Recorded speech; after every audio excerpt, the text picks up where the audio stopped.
Avenues Recovery Center at Clarksville has completed a major expansion. The addition of dozens of new beds is expected to help more people suffering from addiction and reduce wait times for treatment. Wave News reporter David Mattingly takes a look inside the new facility.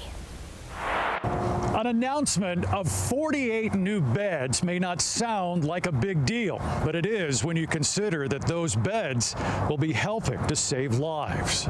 And over here we have a couple client rooms you guys can peek into. It's a time to show off before the real work begins. A tour of Avenues Recovery Center in Clarksville reveals how it has grown in preparation for people suffering from addiction in 2026. We see everything, anything from fentanyl to methamphetamine to alcohol. These rooms, these beds, these hallways will be where people come to turn their lives around. 48 new beds added to existing facilities means on any given day, 48 more patients will find the help they need.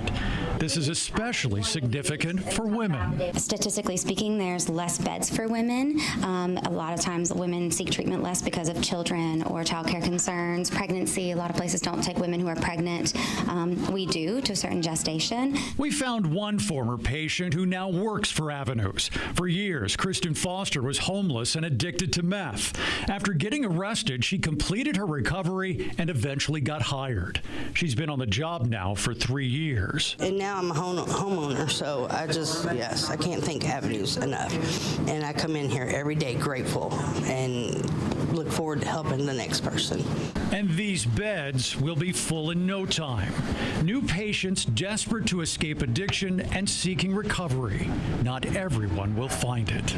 This facility reports 58% of the people who check in here complete the program. They say that's 37% higher than the national average. In Clarksville, David Mattingly, Wave News.